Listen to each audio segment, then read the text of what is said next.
여러분 혹시 아세요?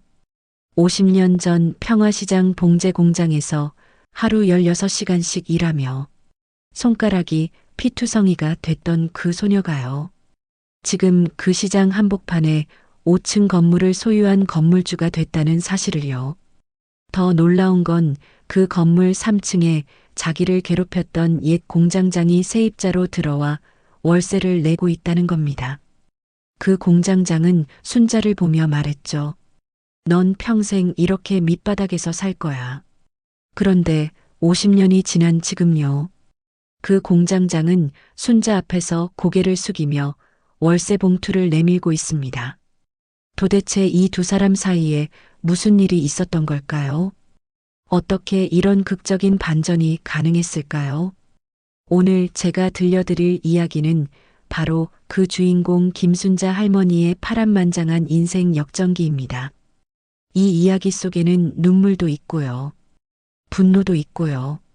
그리고 마지막에는 따뜻한 용서와 감동이 있습니다. 자, 그럼 지금부터 시작해 볼까요? 1972년 그 추운 겨울날로 함께 돌아가 보시죠. 1972년 12월이었어요. 서울역에 기차 한 대가 들어왔습니다. 충청도 시골에서 올라온 완행열차였죠. 그 기차에서 보따리 하나 든 소녀가 내렸어요. 바로 16살 김순자였습니다. 순자는 서울역 광장에 서서 한참을 멍하니 있었대요. 사람들이 너무 많았거든요. 시골에서는 본 적 없는 높은 건물들이 즐비했고요. 자동차들이 빵빵 경적을 울리며 지나갔습니다. 순자는 가슴이 두근두근했어요. 설렘 반 두려움 반이었죠. 주머니 속에는 어머니가 쥐어준 5,000원이 들어 있었습니다. 그게 전 재산이었어요.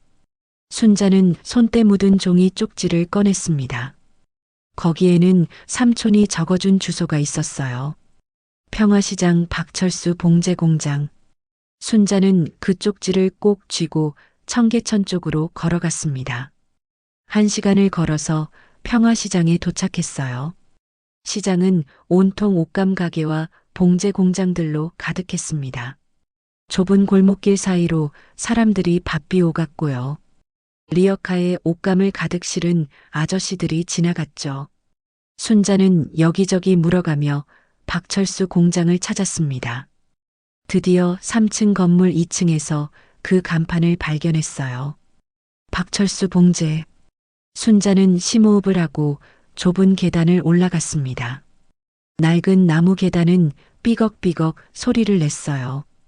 2층 문을 열자 재봉틀 돌아가는 소리가 요란했습니다. 따다다다다 따다다다다. 그 소리가 순자의 귀를 때렸어요. 공장 안은 생각보다 훨씬 좁았습니다. 가로 10m, 세로 15m 정도였을까요?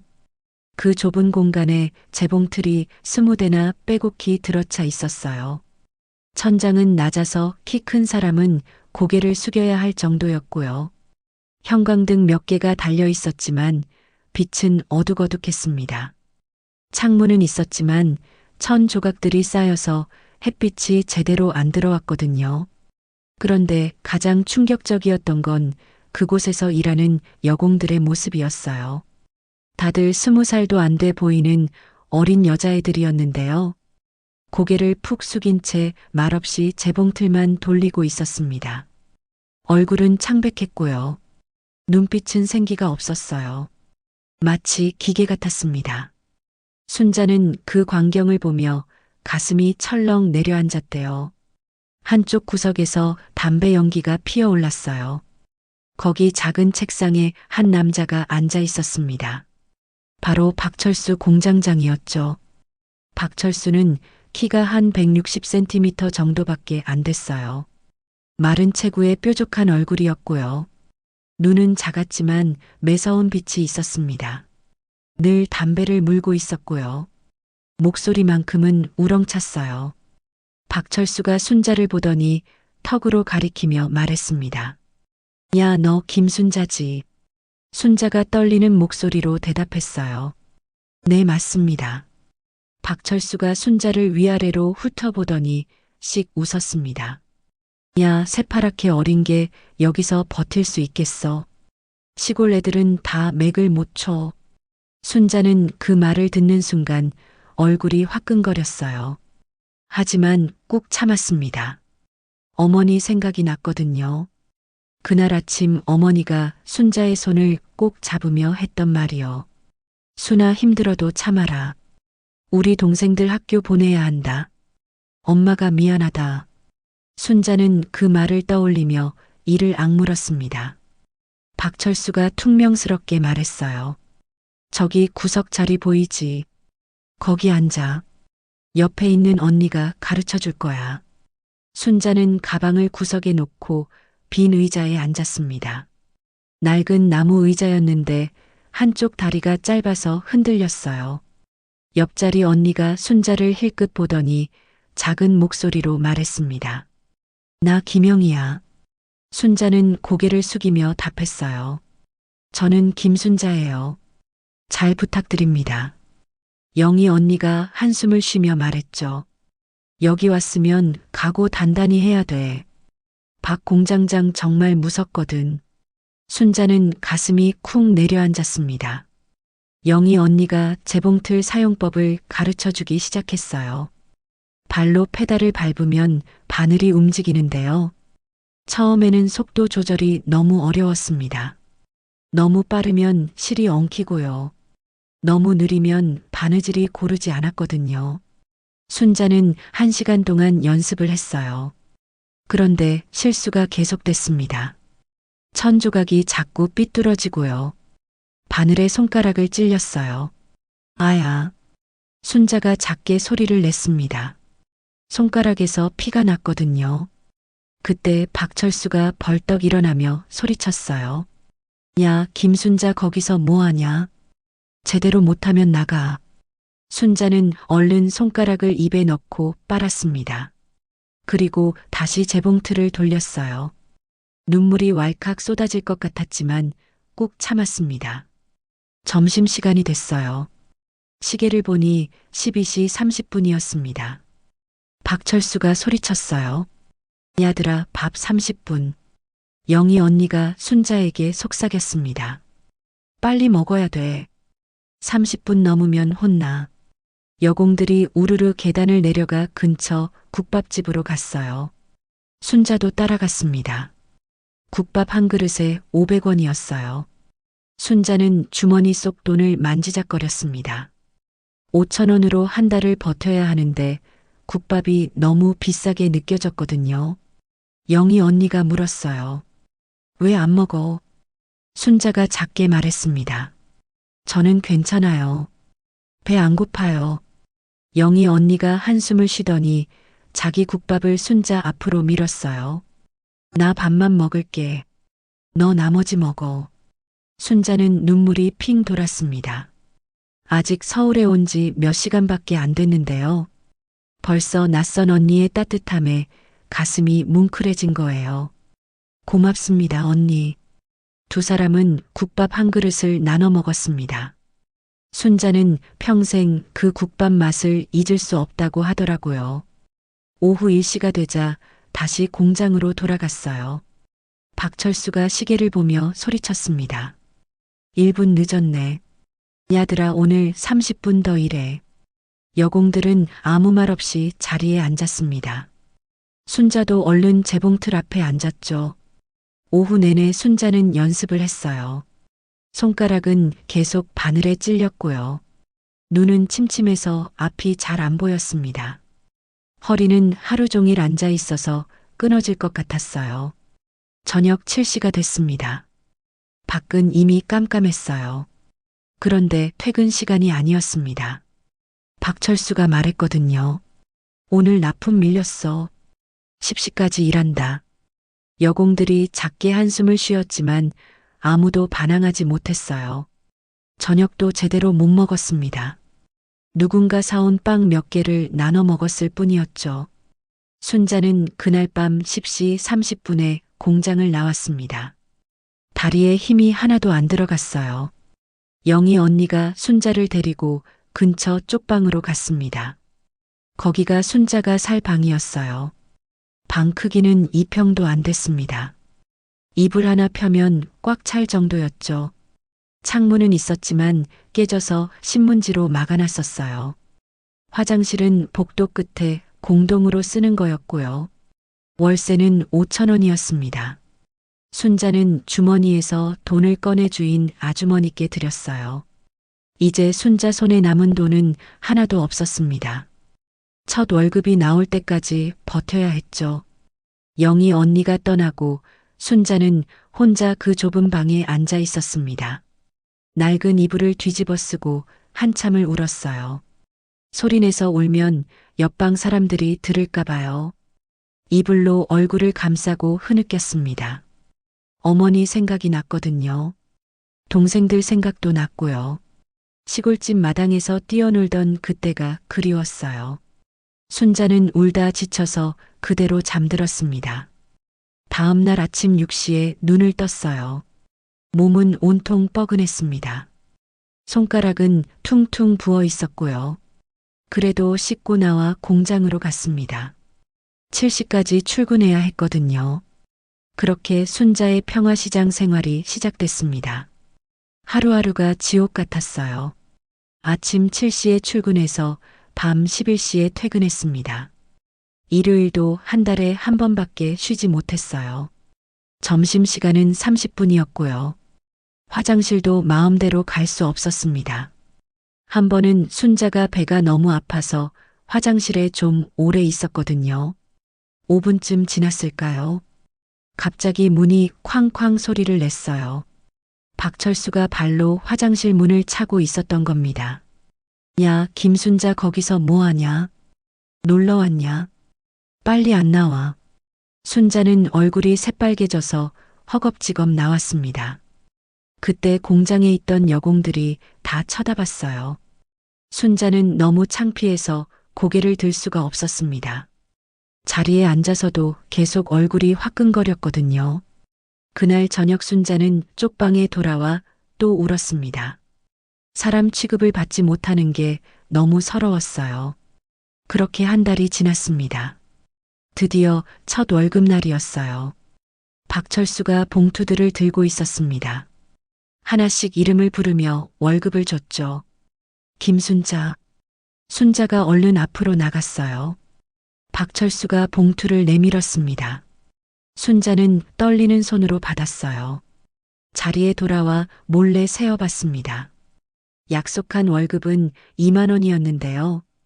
봉투 안에는 1만 5천 원밖에 없었어요. 순자는 가슴이 철렁했습니다. 뭔가 잘못된 것 같았거든요. 퇴근 후 순자는 용기를 내서 박철수에게 물었어요. 저기 공장장님, 제 월급이 5천 원 모자란 것 같은데요. 박철수가 담배를 빼물며 퉁명스럽게 답했습니다. 너 첫날 실수한 거 있잖아. 그거 빼고 천 버린 것도 있고 그게 5천 원어치야. 순자는 할 말을 잃었습니다. 그런 얘기는 처음 듣는 거였거든요. 하지만 뭐라고 말할 수가 없었어요. 순자는 그냥 고개를 숙이고 돌아섰습니다. 쪽방으로 돌아가는 길에 눈물이 주르륵 흘렀어요. 한 달 동안 그렇게 힘들게 일했는데요. 월세 5천 원 내고 나면 1만 원밖에 안 남는 겁니다. 고향에 보낼 돈도 없고요. 밥값도 빠듯했어요. 그날 밤 순자는 어머니께 편지를 썼습니다. 붓펜으로 서툰 글씨를 또박또박 썼어요. 어머니, 저 잘 있어요. 서울은 좋아요. 일도 재미있어요. 걱정하지 마세요. 다음 달에 돈 보낼게요. 하지만 사실은 전부 거짓말이었죠. 서울은 무섭고요. 일은 힘들고요. 돈도 없었습니다. 그래도 어머니한테 걱정 끼치고 싶지 않았거든요. 그렇게 또 한 달, 두 달이 흘렀습니다. 순자는 점점 일에 익숙해졌어요. 재봉틀도 이제 제법 빠르게 다룰 수 있었고요. 바느질도 곧잘 했습니다. 손가락에는 굳은 살이 배기기 시작했어요.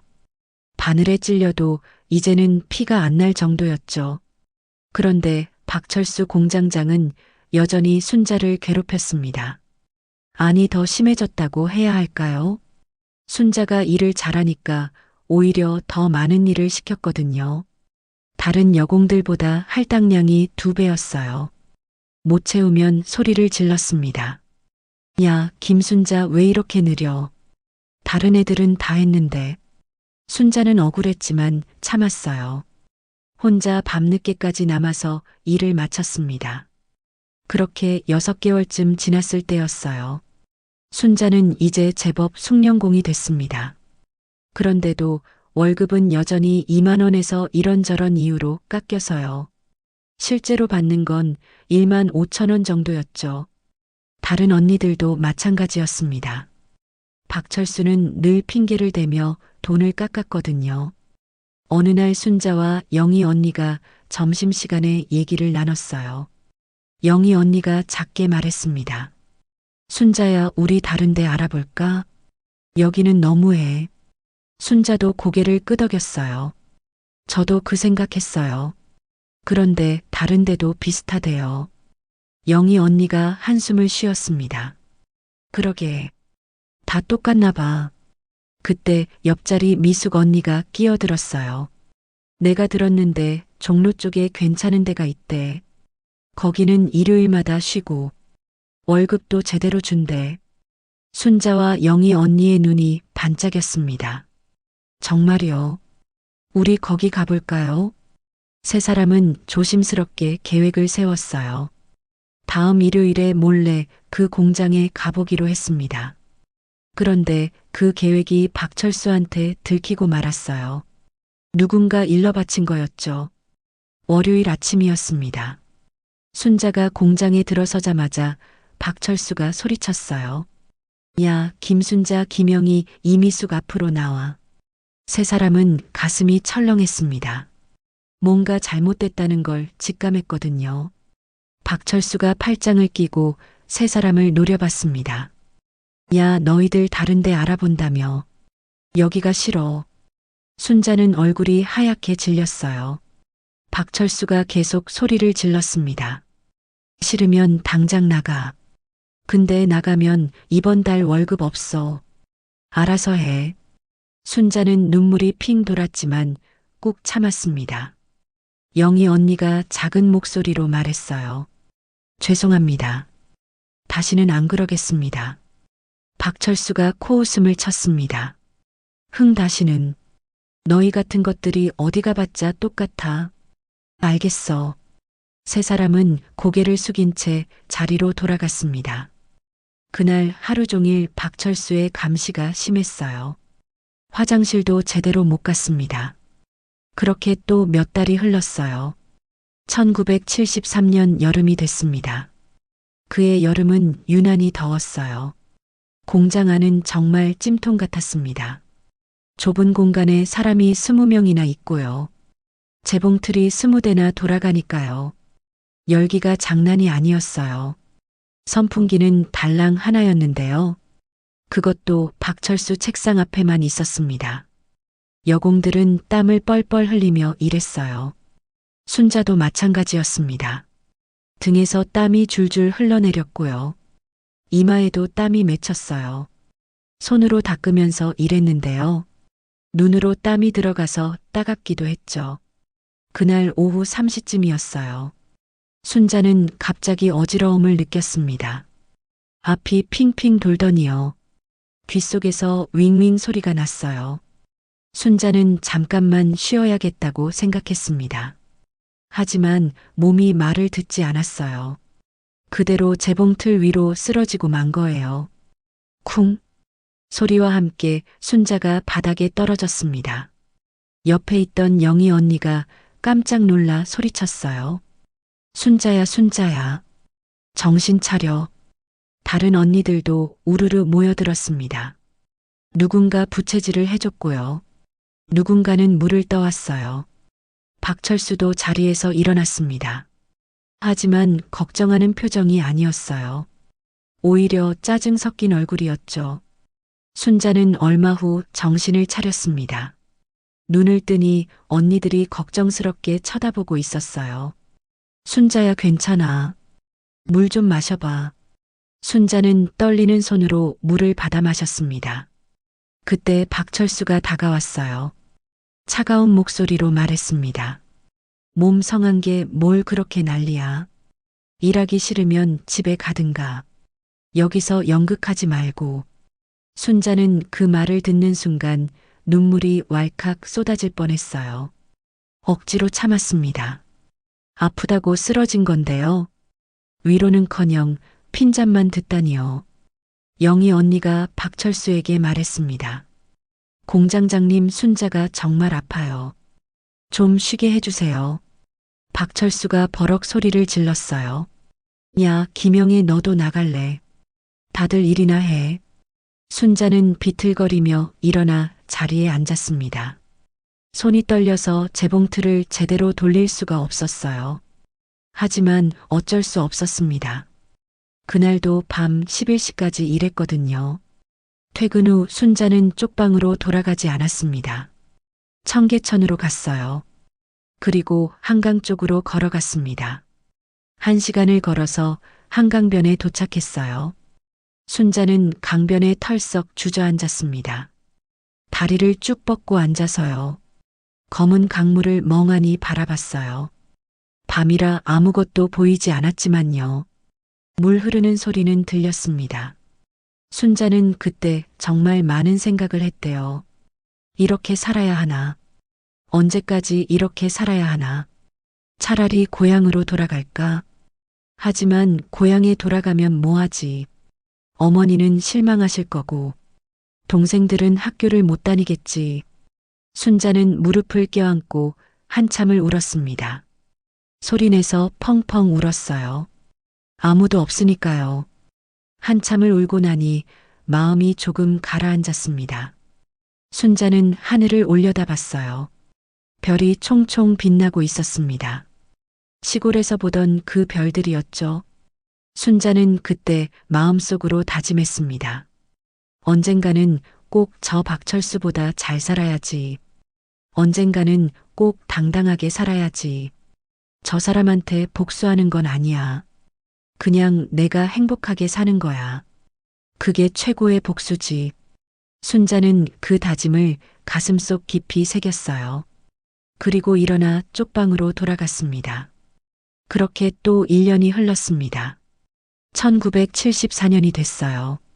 순자는 이제 18살이 됐습니다.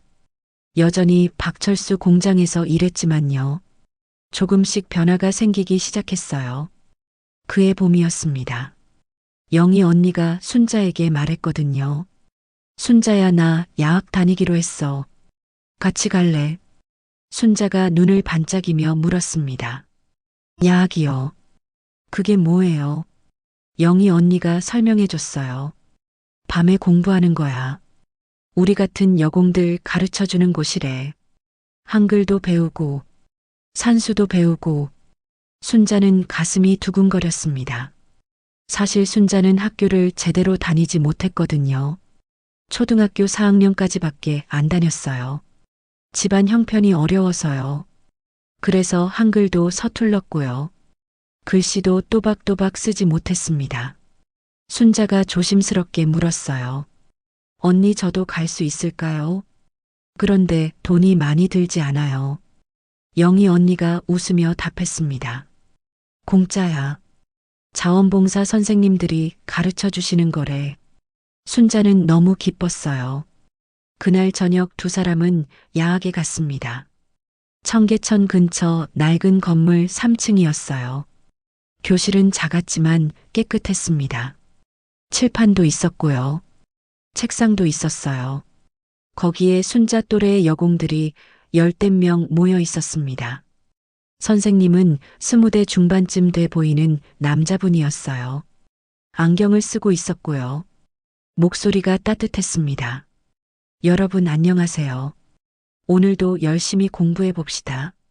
순자는 책상에 앉아 교과서를 펼쳤어요. 오랜만에 보는 교과서였습니다. 가슴이 설렜어요. 그날 배운 건 한글, 자음과 모음이었습니다. 순자도 아는 내용이었지만요. 복습하는 기분으로 열심히 따라 썼어요. 선생님이 순자 옆으로 와서 말했습니다. 글씨를 참 또박또박 쓰네요. 순자는 얼굴이 빨개졌어요. 그런 칭찬을 들어본 게 얼마만인지요. 고맙습니다. 선생님, 그날 밤 순자는 쪽방으로 돌아와서도 공부를 했어요. 촛불을 켜놓고 교과서를 읽었습니다. 소리내서 읽었어요. 가나다라마 바사, 아야어여오요우유의. 순자는 그렇게 매일 밤 야학에 다녔습니다. 일요일에도 야학이 있었거든요. 한 달, 두 달 지나니까 실력이 늘었어요. 이제는 신문도 읽을 수 있었습니다. 간단한 편지도 쓸 수 있었고요. 순자는 고향 어머니께 편지를 자주 썼어요. 어머니, 저 공부하고 있어요. 한글도 배우고 산수도 배워요. 저 똑똑해질 거예요. 어머니도 기다려주세요. 어머니한테서 답장이 왔습니다. 순자 엄마 편지를 받고 울었다. 우리 딸이 공부를 한다니. 엄마가 못해준 걸 내가 스스로 하는구나. 기특하다. 순자는 그 편지를 읽으며 눈물이 났어요. 하지만 기쁜 눈물이었습니다. 그의 여름 야학에서 특강이 있었어요. 노동자의 권리에 대한 강의였습니다. 젊은 변호사 선생님이 오셨거든요. 여러분 알고 계세요. 여러분한테도 권리가 있다는 걸요. 공장장이 함부로 대해서는 안 돼요. 월급도 약속대로 줘야 하고요. 근무 시간도 지켜야 합니다. 순자는 그 말을 들으며 가슴이 뜨거워졌어요. 그동안 박철수한테 당한 게 부당한 일이었다는 걸 확실히 알게 됐거든요. 강의가 끝나고 순자는 선생님께 질문했습니다. 선생님, 그런데 현실은 그렇지 않잖아요. 우리가 뭐라고 하면 바로 잘리는데요.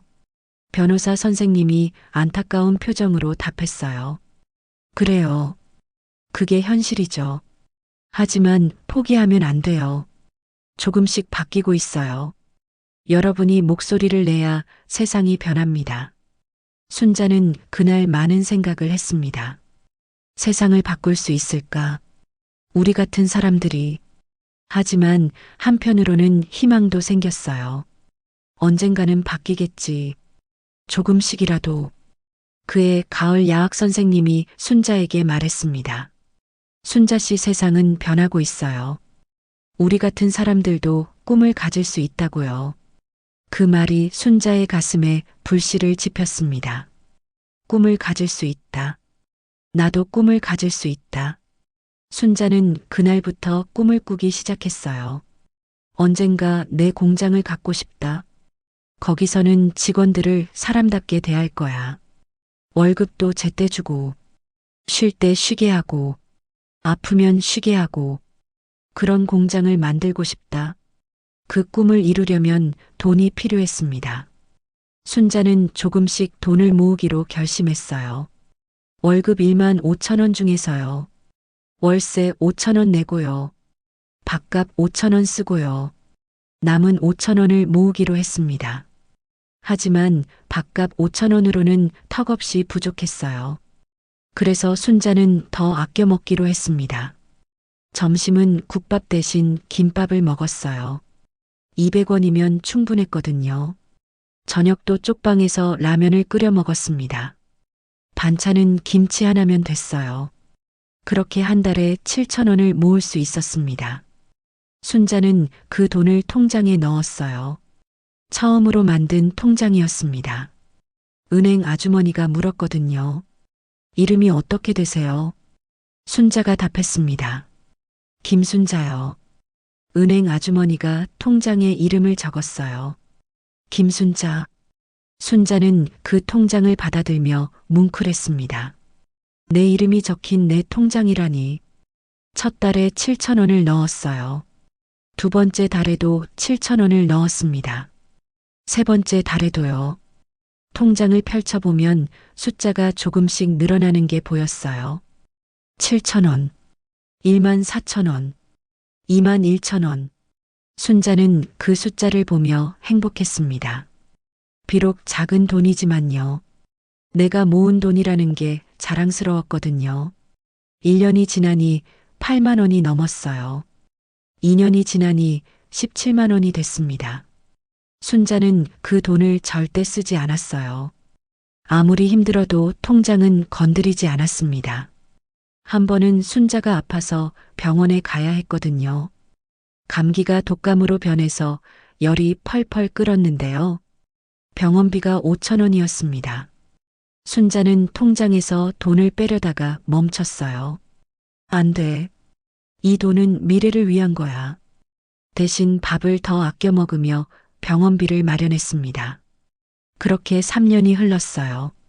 1977년이 됐습니다. 순자는 이제 21살이 됐어요. 통장에는 25만 원이 모였습니다. 당시 25만 원이면 꽤 큰 돈이었어요. 순자는 그 돈으로 무엇을 할까 고민했습니다. 공장을 차리기에는 부족했고요. 그래서 다른 방법을 생각했어요. 바로 부업이었습니다. 순자는 중고 미싱을 한 대 샀어요. 15만 원을 주고 샀습니다. 낡았지만 작동은 잘 됐어요. 그 미싱을 쪽방 한 구석에 놓았습니다. 그리고 밤마다 부업을 시작했어요. 공장에서 일하고 돌아오면 밤 11시가 넘었는데요. 거기서 새벽 2시까지 또 미싱을 돌렸습니다. 동대문 도매상에서 일감을 받아왔거든요. 바지 밑단 받기, 셔츠 단추 달기. 간단한 일이었지만 돈이 됐어요. 한 달에 5만 원을 더 벌 수 있었습니다. 순자는 잠을 하루에 서너 시간밖에 못 잤어요.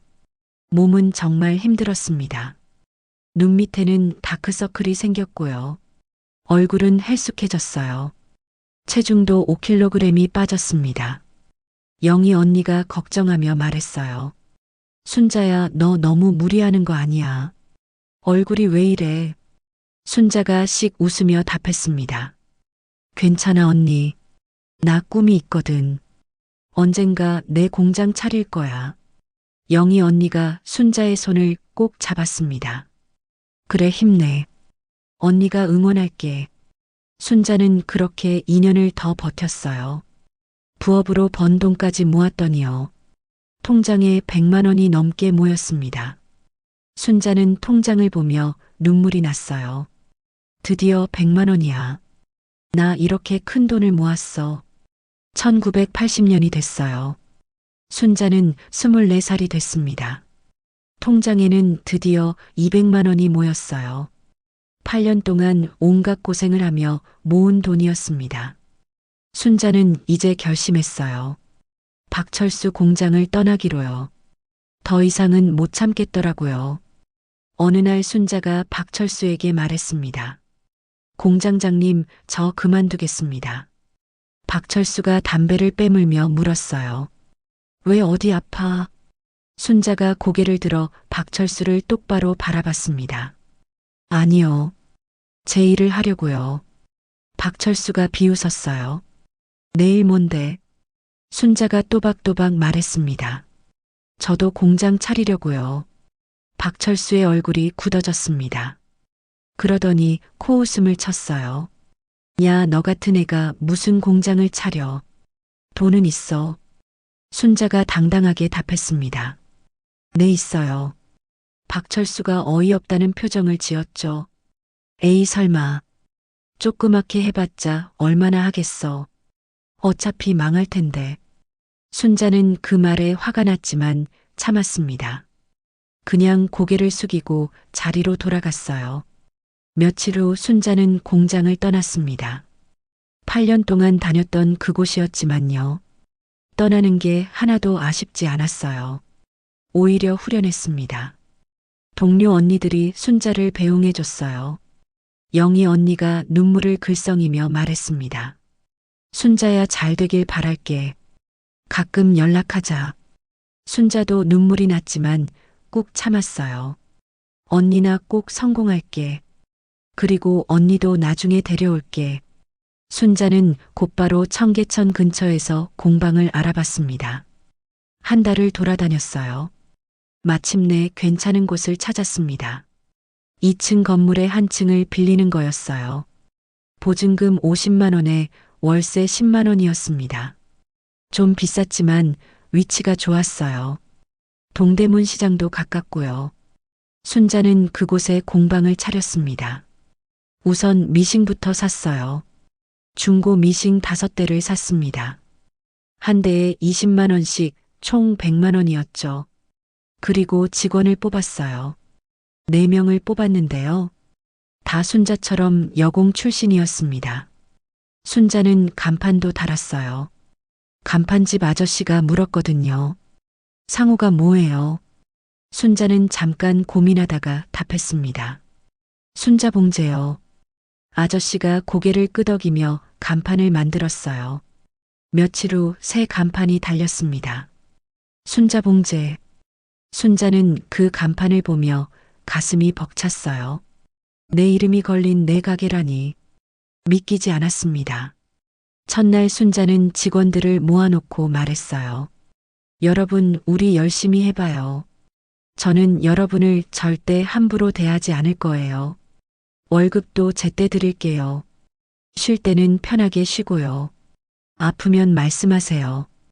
직원들이 고마워하며 고개를 숙였습니다. 사장님 열심히 하겠습니다. 그렇게 순자봉제가 시작됐어요. 하지만 현실은 만만치 않았습니다. 주문이 잘 안 들어왔거든요.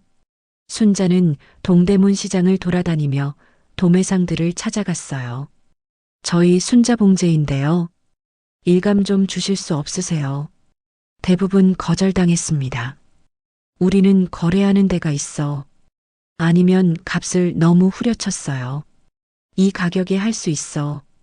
순자는 속상했지만 참았습니다. 일단 일감을 따야 했거든요. 그렇게 싼 값에 주문을 받아왔어요. 직원들과 밤낮 없이 일했습니다. 순자도 미싱 앞에 앉았어요. 사장이지만 직원들과 똑같이 일했습니다. 아니, 오히려 더 많이 일했죠. 새벽 5시에 일어나 공방 청소부터 했고요. 밤 12시까지 미싱을 돌렸습니다. 한 달이 지나 첫 정산을 했어요. 매출은 100만 원이었는데요. 원단값 빼고요. 직원 월급 주고 나니까요. 순자한테 남은 돈이 거의 없었습니다. 월세 10만 원 내고 나면요. 적자였어요. 순자는 한숨이 나왔습니다. 이러다 망하는 거 아닌가. 하지만 포기할 수 없었어요. 두 번째 달도 마찬가지였습니다. 세 번째 달에는 조금 나아졌어요. 단골 도매상이 하나 생겼거든요. 그 도매상 사장님이 순자를 좋아했어요. 순자 씨 일은 정말 꼼꼼하게 하네요. 바느질이 참 깔끔해. 순자는 그 말에 힘이 났습니다. 감사합니다. 더 열심히 하겠습니다. 그 도매상에서 계속 주문이 들어왔어요. 한 달에 50만 원어치씩이요. 이제 좀 숨통이 트이는 것 같았습니다. 6개월이 지나니 공방이 안정됐어요. 단골 도매상이 3곳으로 늘었고요. 매출도 200만 원까지 올랐습니다. 순자는 직원들 월급도 올려줬어요. 5만 원씩 인상했습니다. 직원들이 너무 좋아했어요. 사장님 감사합니다. 순자가 웃으며 답했습니다. 우리 다 같이 열심히 해요. 그렇게 1년 2년이 흘렀어요. 순자봉제는 점점 커졌습니다. 직원도 10명으로 늘었고요. 미싱도 15대가 됐어요. 공방도 더 큰 곳으로 옮겼습니다. 이제 제법 안정적이었어요.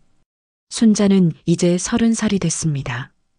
그동안 연애 한 번 제대로 못했지만요. 후회는 없었어요. 일하는 게 너무 재밌었거든요. 내 사업이 커지는 게 신기했고요. 직원들이 행복해하는 게 뿌듯했습니다. 어느 날 순자가 동대문 시장을 지나가는데요. 누군가 뒤에서 불렀어요. 야, 김순자. 순자가 돌아보니 박철수였습니다. 10년 만에 보는 거였죠. 박철수는 많이 늙어 있었어요. 머리는 희끗희끗했고요. 얼굴에는 주름이 깊게 패였습니다. 하지만 그 매서운 눈빛은 여전했어요. 박철수가 순자를 위아래로 훑어보더니 물었습니다. 야, 너 여기서 뭐 하냐? 아직도 옷이나 만들고 있어. 순자는 가슴이 철렁했어요. 옛날 그 공장에서 느꼈던 두려움이요. 다시 올라왔거든요. 하지만 이제는 달랐습니다. 순자는 허리를 꼿꼿이 펴고 답했어요. 네, 제 공방 운영하고 있어요. 박철수가 코웃음을 쳤습니다. 공방 A 조그맣게 해봤자 얼마나 벌겠어. 나는 지금 공장 3개 돌리는데 직원만 100명이야. 순자는 아무 말하지 않고 그냥 고개를 숙였습니다. 박철수가 계속 말했어요. 야, 나 잘 되고 있어. 조만간 건물도 살 거야. 너는 언제까지 그렇게 살 거야. 순자는 그 말을 듣고 가만히 지나쳤어요. 하지만 가슴속에서 뭔가 끌어올랐습니다. 분노였을까요? 아니면 오기였을까요? 순자는 혼자 중얼거렸습니다. 두고 보자. 언젠가는 내가 더 잘 될 거야. 그날 밤 순자는 잠을 이룰 수가 없었어요. 박철수의 그 비웃는 얼굴이요. 자꾸 떠올랐거든요. 순자는 이불을 박차고 일어나 창밖을 바라봤습니다. 서울 밤거리가 불빛으로 반짝이고 있었어요.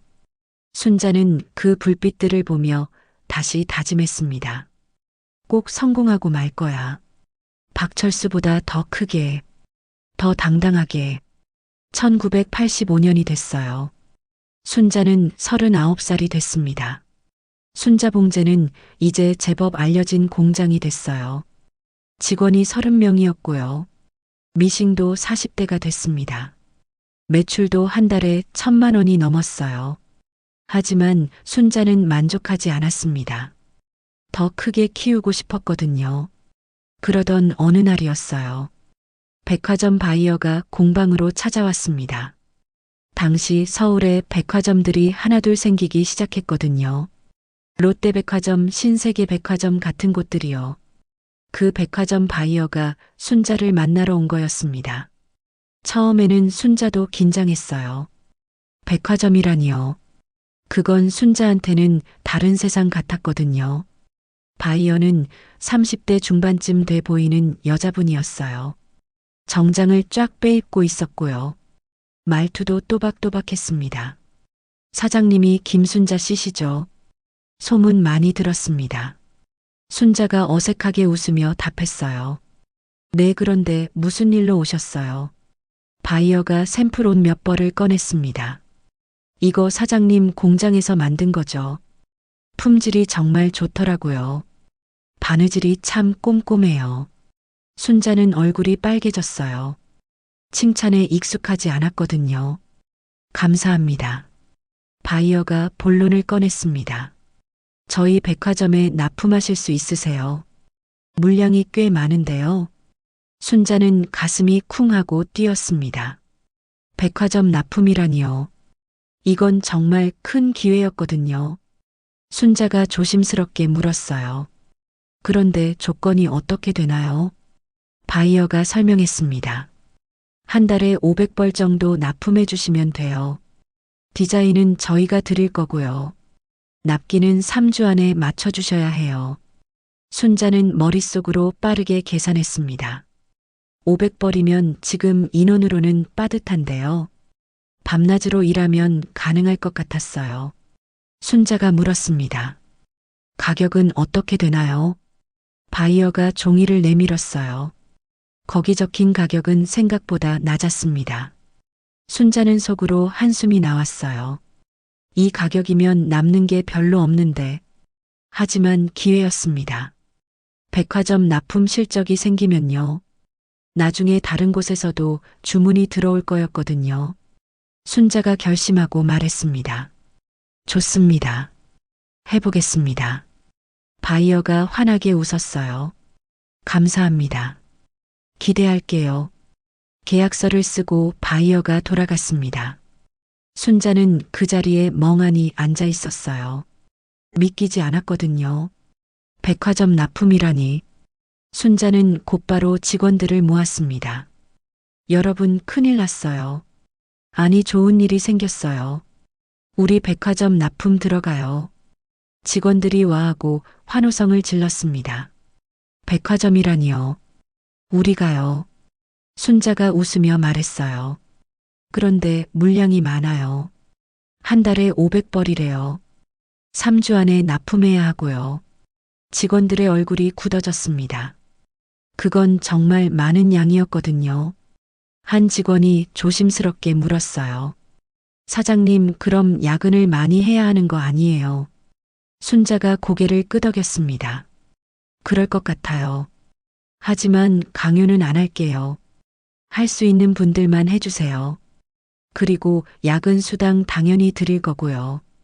식사도 제공할게요. 직원들이 서로 얼굴을 마주 봤습니다.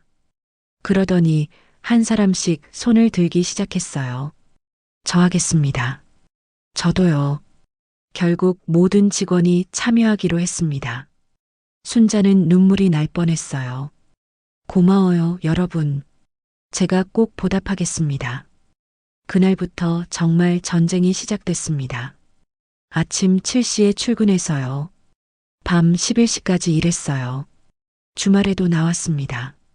순자도 직원들과 함께 미싱 앞에 앉았어요. 사장이지만 누구보다 많이 일했습니다. 손가락이 퉁퉁 부어 올랐지만요. 쉬지 않았어요. 2주가 지나니 몸이 정말 힘들었습니다. 모두가 지쳐갔어요. 한 직원이 순자에게 와서 말했습니다. 사장님, 저 못하겠어요. 너무 힘들어요. 순자는 그 직원의 손을 잡았습니다. 그래요. 쉬어도 돼요. 무리하지 마요. 그런데 그 직원이 고개를 저었어요.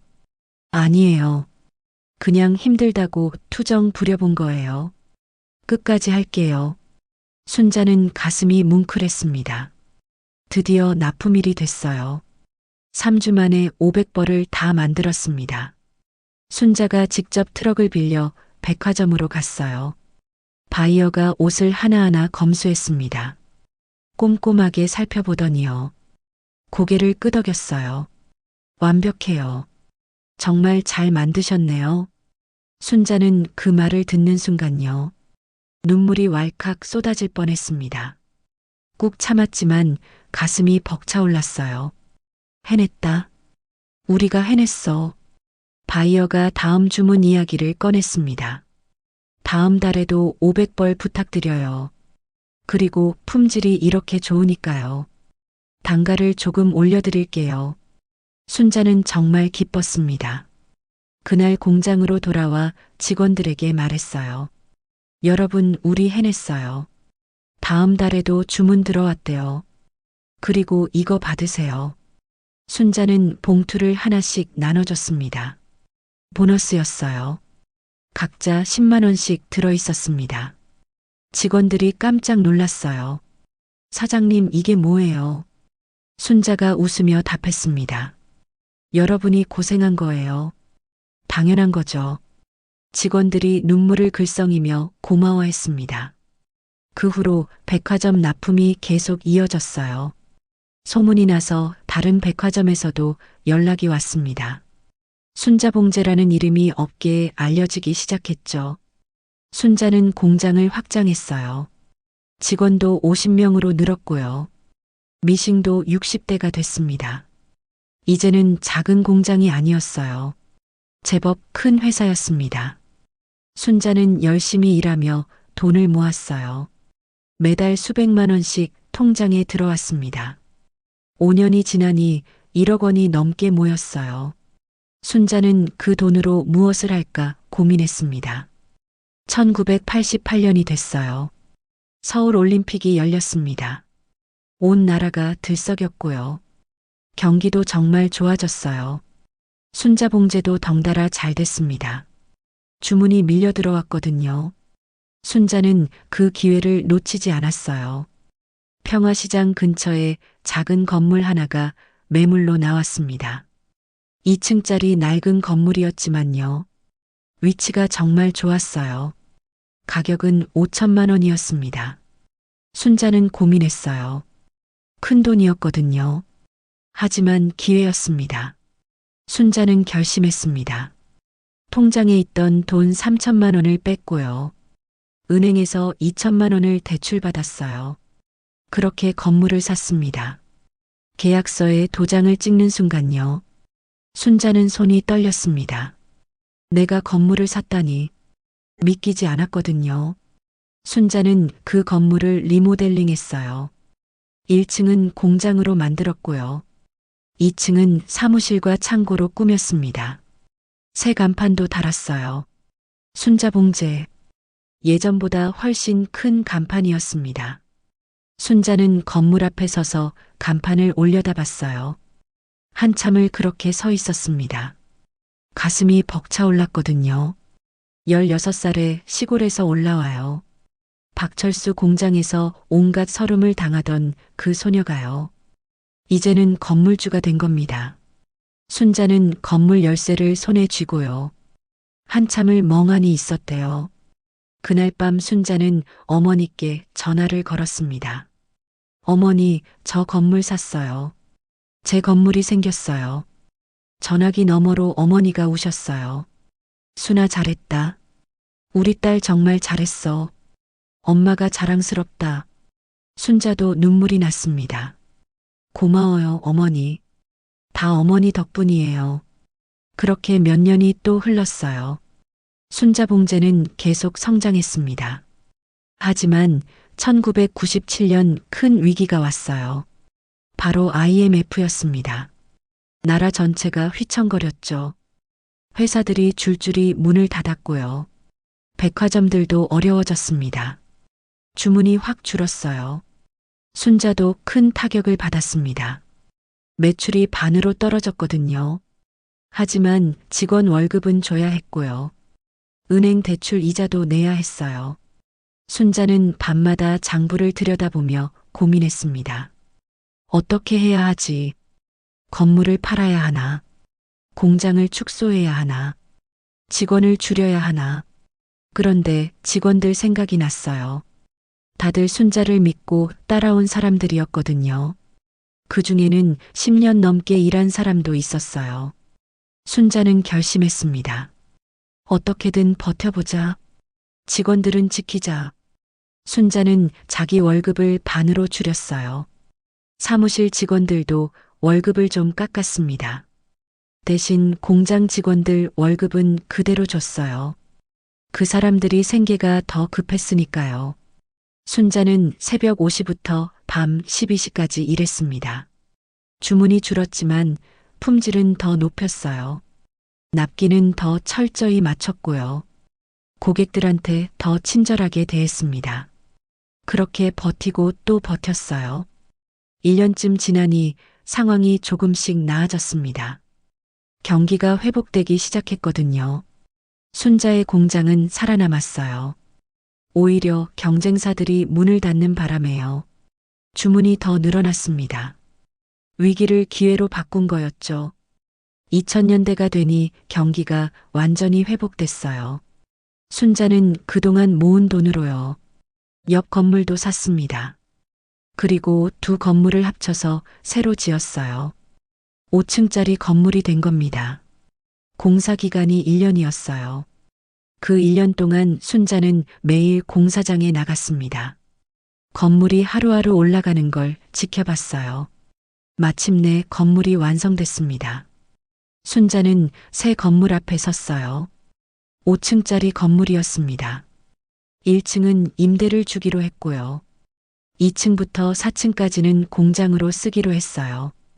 5층은 순자의 사무실과 집으로 만들었습니다. 순자는 건물을 올려다보며요. 눈물이 주르륵 흘렀습니다. 해냈다. 내가 정말 해냈어. 순자는 이제 50살이 넘었어요. 하지만 여전히 매일 공장에 나왔습니다. 직원들과 함께 밥도 먹었고요. 명절 때마다 보너스도 넉넉하게 줬어요. 직원들이 순자를 정말 좋아했습니다. 순자 사장님은 달랐거든요. 직원들을 사람으로 대했어요. 아프면 쉬라고 했고요. 가족한테 일 있으면 빨리 가라고 했습니다. 월급도 제때 줬고요. 상여금도 챙겨줬어요.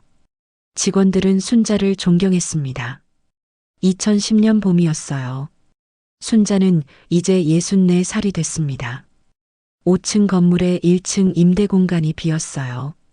이전 세입자가 나간 거였죠. 순자는 새 세입자를 구하기 시작했습니다. 며칠 후 전화가 왔어요.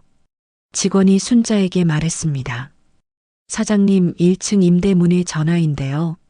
직접 받아보시겠어요? 순자가 전화를 받았습니다.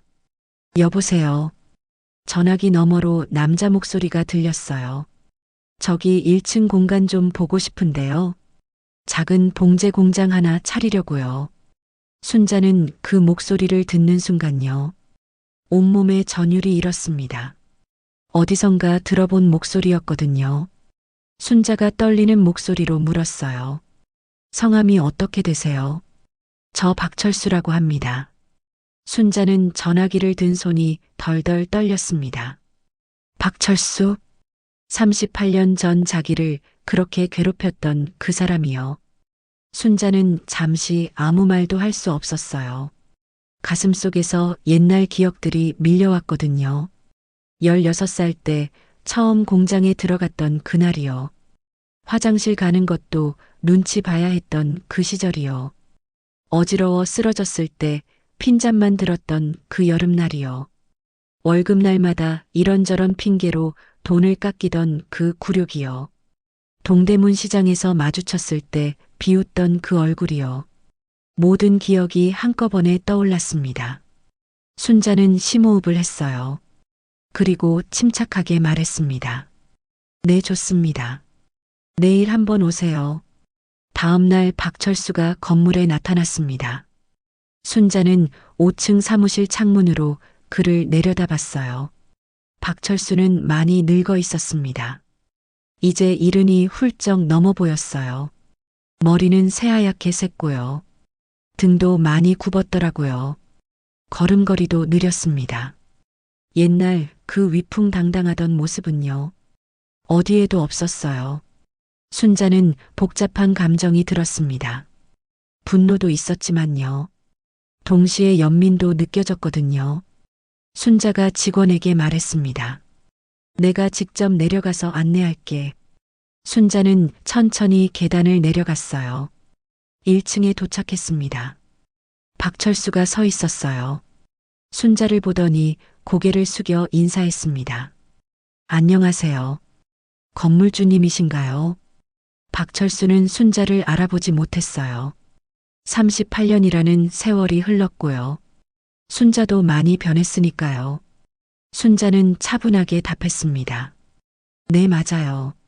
어서 오세요. 둘은 1층 공간을 함께 둘러봤어요. 박철수가 이것저것 물었습니다. 여기 넓이가 얼마나 돼요? 월세는 얼마예요? 관리비는요? 전기 용량은 충분한가요? 순자는 하나하나 설명해 줬습니다. 박철수가 고개를 끄덕이며 말했어요. 괜찮네요. 여기서 작은 공장 하나 해보려고요. 순자가 물었습니다. 어떤 일 하시려고요? 박철수가 한숨을 쉬며 답했습니다. 봉제 공장이요. 평생 이 일만 했거든요. 요즘 경기가 안 좋아서요. 큰 공장 접고요. 이제 조그맣게라도 해야죠. 순자는 그 말을 들으며 묘한 감정이 들었어요. 옛날 자기를 그렇게 무시하던 박철수가요. 이제는 자기한테 월세를 내야 하는 세입자가 된 겁니다. 세상이 정말 많이 변했구나. 순자는 조용히 물었습니다. 혹시 저 기억하세요? 박철수가 고개를 갸웃하며 물었어요. 네, 저희가 어디서 뵌 적 있나요? 순자가 답했습니다. 1972년에요. 평화시장 박철수 공장에서요. 박철수의 얼굴이 굳어졌습니다. 네, 거기가 제 공장이었는데요. 당신이 누구시죠? 순자가 조용히 말했습니다. 저 김순자예요. 그때 거기서 일했던요. 박철수는 한참을 멍하니 순자를 바라봤습니다. 입이 벌어진 채 말을 잇지 못했어요. 그러더니 천천히 기억이 나는 듯요. 중얼거렸습니다. 김순자, 김순자. 아, 그 어린애가요. 순자가 고개를 끄덕였어요. 네, 맞아요. 그때 저 16이었어요. 박철수는 얼굴이 새하얗게 질렸습니다. 그리고 두 손으로 얼굴을 감쌌어요. 어깨가 떨렸습니다. 한참 후에 박철수가 고개를 들었어요. 눈가가 붉어져 있었습니다. 죄송합니다. 정말 죄송합니다. 박철수의 목소리는 떨리고 있었어요. 저는 그때 너무 어리고 무식했어요. 직원들을 사람으로 대하지 못했죠. 당신한테도 정말 못되게 굴었습니다. 평생 그게 마음에 걸렸어요. 순자는 박철수의 그 모습을 보며요. 가슴이 복잡했습니다. 오랫동안 품었던 분노가요. 조금씩 녹아내리는 것 같았거든요. 순자가 말했습니다. 저도 그때는 정말 힘들었어요. 공장장님이 저한테 했던 말들이요. 그 행동들이요. 평생 잊혀지지 않았어요. 박철수는 고개를 숙인 채요. 계속 미안하다고 중얼거렸습니다. 순자가 이어서 말했죠. 그런데 이상하게도요. 그 힘든 시간들이 저를 더 강하게 만들었어요. 저는 절대 다른 사람을 그렇게 대하지 말아야겠다고 다짐했거든요.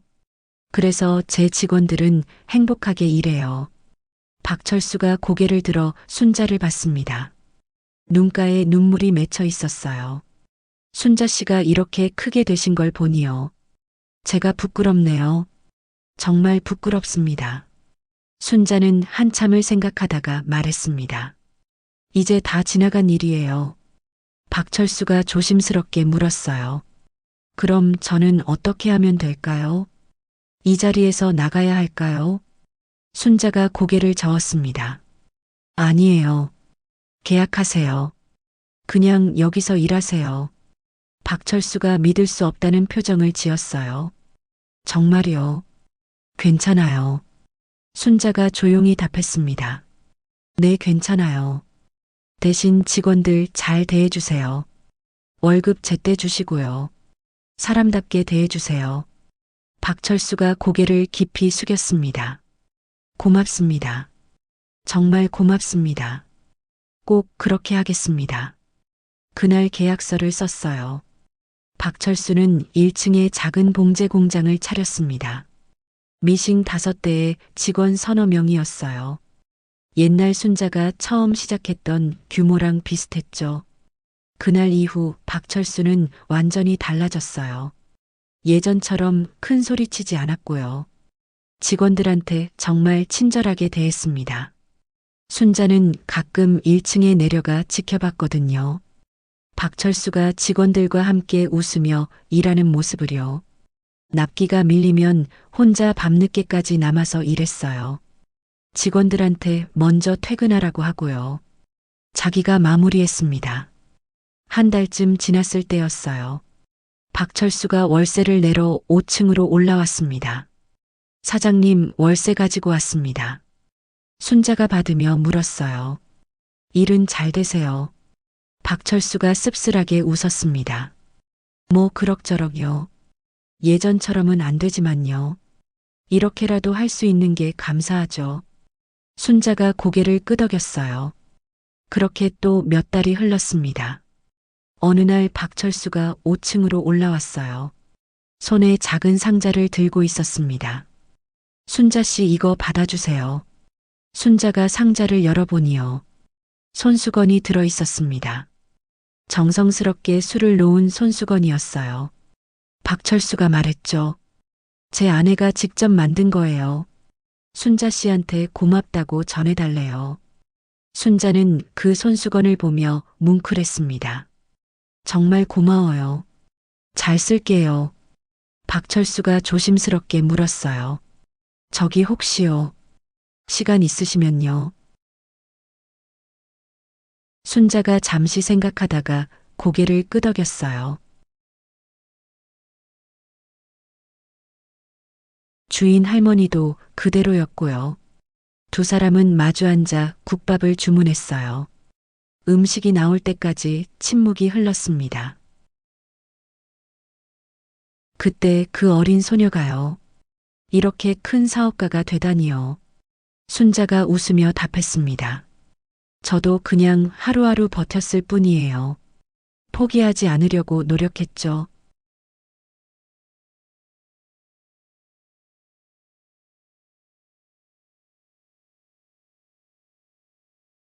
저를 용서해줬잖아요. 그게 쉬운 일이 아닌데요. 순자는 잠시 생각하다가 답했습니다. 용서라는 게 참 이상한 거더라고요. 상대방을 위한 것 같지만요. 사실은 자기 자신을 위한 거예요. 저도 오랫동안 분노를 품고 살았거든요. 그런데 그게 저를 힘들게 하더라고요. 그래서 놓아주기로 했어요. 박철수는 그 말을 듣고 한참을 아무 말 없이 국밥만 먹었습니다. 식사를 마치고 나올 때요. 박철수가 계산을 하려고 했는데요. 순자가 먼저 계산을 끝냈습니다. 제가 살게요. 박철수가 미안해하며 말했어요. 제가 산다고 했는데요. 다음에 사세요. 박철수가 고마워하며 고개를 숙였습니다. 그날 점심을 먹고 돌아오며요. 순자는 마음이 정말 가벼워졌어요. 수십 년간 가슴에 담아뒀던 응어리가요. 조금씩 풀리는 것 같았거든요. 그 후로 두 사람은 가끔 함께 점심을 먹었습니다. 옛날 평화시장 이야기도 하고요. 요즘 봉제업계 이야기도 나눴어요. 박철수는 순자한테 진심으로 고마워했고요. 순자는 박철수를 진심으로 용서했습니다. 1년쯤 지났을 때였어요. 박철수가 5층으로 올라왔습니다. 평소와 다르게 환한 표정이었어요. 순자 씨 좋은 소식 있어요. 무슨 일이세요? 제 손자가 대학에 붙었대요. 서울대요. 순자는 진심으로 축하했습니다. 정말 잘 됐네요. 축하드려요. 박철수가 웃으며 말했어요. 다 순자 씨 덕분이에요. 여기서 안정적으로 일할 수 있어서요. 손자 학비도 될 수 있었거든요. 순자는 그 말에 가슴이 따뜻해졌습니다. 그렇게 도움이 됐다니요. 저도 기뻐요. 지금 순자 할머니는 75이 되셨어요. 여전히 5층 사무실에서 일하고 계시고요. 가끔 아래층 공장에 내려가요. 직원들과 이야기도 나누시고요. 함께 차도 마시십니다. 박철수 할아버지도 여전히 1층에서 공장을 운영하고 계세요. 이제는 직접 일을 많이 하지는 않으시고요. 손자가 와서 도와주기도 한답니다. 그 손자는 서울대 경영학과를 졸업하고요. MBA까지 마쳤다고 해요. 요즘은 할아버지 공장을 키워보겠다며요. 열심히 일하고 있답니다. 순자 할머니는 그 손자를 참 예뻐하세요. 가끔 5층으로 불러서요. 인생 이야기도 해주시고요. 사업 조언도 해주신답니다. 젊은 친구야. 세상에는 두 가지 길이 있단다. 사람을 짓밟고 올라가는 길이 있고요. 사람을 일으켜 세우며 함께 가는 길이 있어. 전자는 빠를 수 있지만 오래가지 못해. 후자는 느릴 수 있지만 단단하단다. 그 손자는 순자 할머니의 말씀을 깊이 새기며 듣습니다. 작년 겨울에는 평화시장에서 행사가 있었대요.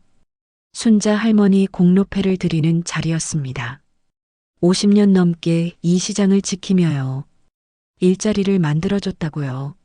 순자 할머니는 그 공로패를 받으며 눈물을 흘리셨습니다. 단상에 올라가서 말씀하셨거든요. 저는 평범한 사람입니다. 16살에 시골에서 올라와요. 이 시장에서 첫 발을 디뎠죠. 정말 힘든 시간들이었어요. 때로는 포기하고 싶었고요. 때로는 원망도 했습니다. 하지만 포기하지 않았어요. 하루하루 버텼고요. 조금씩 앞으로 나아갔습니다. 그리고 지금 여기 서 있습니다. 여러분도 할 수 있어요. 지금 힘들다고 포기하지 마세요. 반드시 보상받는 날이 옵니다. 청중석에는 박철수 할아버지도 앉아 있었어요. 순자 할머니의 말씀을 들으며요. 눈물을 훔치셨답니다. 행사가 끝나고 두 사람은 함께 국밥집에 갔습니다. 38년 전 순자가 처음 먹었던 그 국밥집이요. 지금도 그 자리에 있거든요. 국밥을 먹으며 박철수 할아버지가 말씀하셨어요. 순자 씨 정말 고마워요. 저를 용서해 주고요. 이렇게 새로운 기회를 주셔서요. 순자 할머니가 웃으며 답하셨습니다. 저야말로 고마워요. 공장장님 덕분에요. 제가 더 강해질 수 있었으니까요. 두 사람은 서로를 바라보며 웃었습니다. 그 웃음 속에는요. 지난 세월의 아픔도 있었고요. 용서의 따뜻함도 있었고요. 새로운 시작의 희망도 있었습니다. 순자 할머니는 요즘 젊은 직원들한테 자주 이야기해 주신대요. 내가 너희 나이 때는 정말 힘들었다. 하루 16시간씩 일했고요. 손가락이 피투성이가 됐고요. 화장실도 마음대로 못 갔다. 월급도 제대로 못 받았고요. 무시도 많이 당했지. 그런데 그때 포기하지 않았기에요. 지금의 내가 있다. 힘들어도 포기하지 마라. 꿈을 잃지 마라. 언젠가는 반드시 보상받는 날이 온다. 그리고 성공했을 때요. 그 성공으로 다른 사람들을 짓밟지 마라. 오히려 그 성공으로 다른 사람들을 일으켜 세워라. 그게 진짜 성공이다. 젊은 직원들은 순자 할머니의 이야기를 들으며요. 깊이 고개를 끄덕입니다. 그리고 다짐하죠. 나도 할머니처럼 멋진 사람이 되어야지. 자, 여러분. 오늘 순자 할머니의 이야기 어떠셨나요? 평화시장 봉제 공장의 16살 소녀가요. 건물주가 되기까지의 50년 인생 여정이었습니다. 그 긴 세월 동안 순자 할머니는 포기하지 않았어요. 힘들 때마다 일어섰고요. 굴욕을 당할 때마다 더 강해졌습니다. 그리고 마침내 자신을 괴롭혔던 사람보다요. 더 높은 곳에 섰을 때요. 복수가 아닌 용서를 택하셨죠. 그게 진짜 승리였던 겁니다. 여러분도 지금 힘든 시간을 보내고 계신가요? 누군가에게 무시당하고 계신가요? 포기하고 싶으신가요? 그럴 때 순자 할머니의 이야기를 기억해 주세요. 그 16살 소녀의 눈물과요. 그 소녀의 악착 같은 노력과요. 그리고 마침내 웃을 수 있었던 그날을요. 당신도 할 수 있습니다. 당신도 반드시 그날이 옵니다. 포기하지 마세요. 오늘 이야기는 여기까지입니다. 끝까지 들어주셔서 정말 고맙습니다.